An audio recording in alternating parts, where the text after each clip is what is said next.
Okay.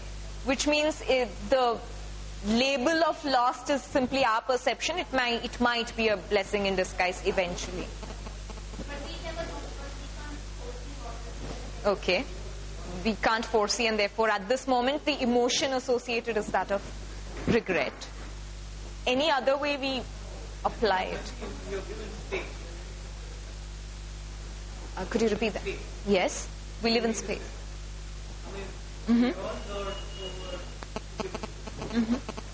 We live in space, and creation happens every moment, whether you proactively do it or not, which is also one reason where Hindu philosophy, particularly the Bhagavad Gita, puts it as saying inaction is also action. Right? No choice is also a choice, because either in the positive or the negative, you're making a decision.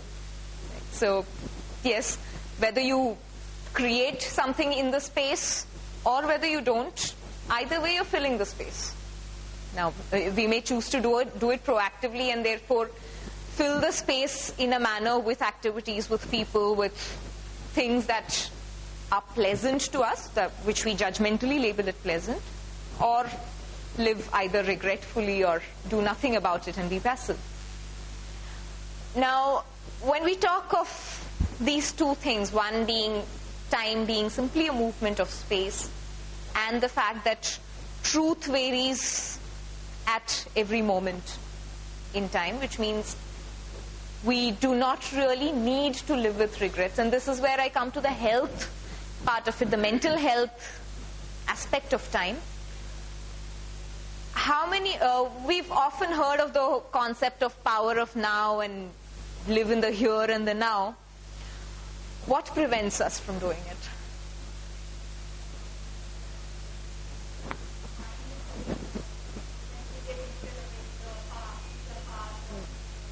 Yes, which means probably we're physically in this space at the moment, but energetically we may still be in 1984. Inertia, not responsibilities in itself, but our sense and the burden associated with responsibility, the emotion associated with responsibility. Yes. The reason we talk of here and now, and why the concept is so very important for us from a health perspective, yes, and also from a practical, spiritual, metaphysical, any perspective that you look at, the importance of being in the now and realizing the now is increasing day by day. Firstly, because of the rising level of consciousness of humans and of the planet in one sense. Put in a very practical management perspective, every moment that you miss in the now is gone forever. Of course, I'm talking of it very paradoxically, because when we say when we talk of forever, we're talking from time as a physical concept, which doesn't really exist. The most practical tool that I find effective personally when it comes to coming back to the now is at least 3 or 4 times a day, ask yourself three questions. One is, how am I feeling now in this moment? How am I feeling now? I usually start the moment I get up, I start with that, how am I feeling now? Good, bad, whatever, no judgments about it. How am I feeling? If I'm feeling miserable, fair enough, I'm feeling miserable. Second question, why am I feeling the way I'm feeling? There's obviously some reason to it. Let's say if I ask a question, how am I feeling now? And I say, I'm irritated about something. Okay. Why am I feeling it? Let's say, for example, I had a tussle with a woman in the train in the morning. Probably because of the memory of that, I'm feeling irritated. The third question, which correlates the two, does the event which created the feeling exist now? Am I with the woman in the train? No, I'm not. So, am I in the now? I'm not. Physically, possibly yes, but energetically, I am with the woman in the train, and therefore I'm irritated.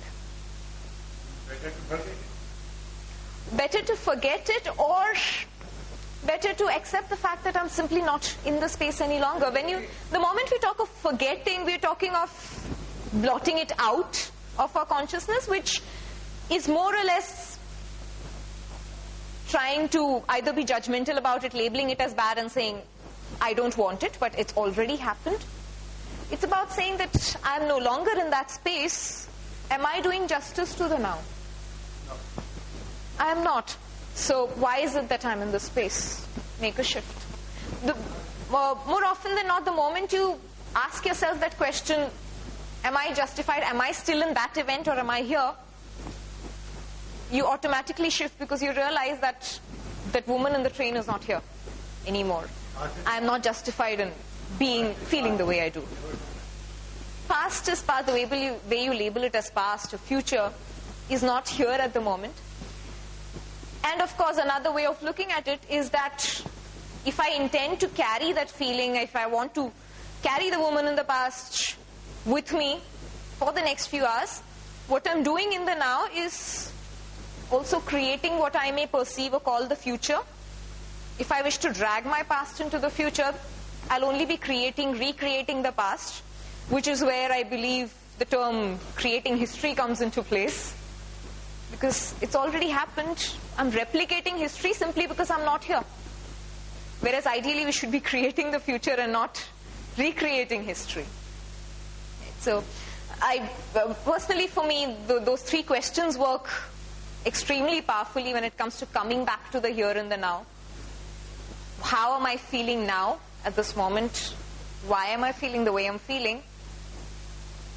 What creates it?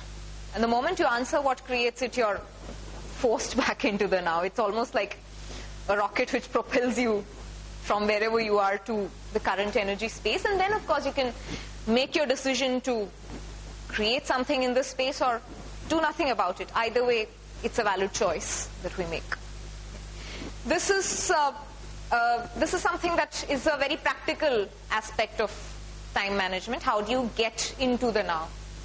Of course, once you're in the now, then the regular management concepts of time would very easily apply, because all management concepts are created for the current space, which means if we are in the now, then we can talk of prioritizing, and the whole idea of time management, I would prefer to call it self-management and not really time management, because there is no time to manage. It's about how you manage yourself in a certain space or a certain environment. So once we are here and in the now, then it's easier to appreciate the fact that, okay, I am talking to so many people, I have these many things to do, this is how I intend to do it, and then we can look at prioritizing, making our to-do list, figuring out what's important, what's urgent, what can be left for tomorrow.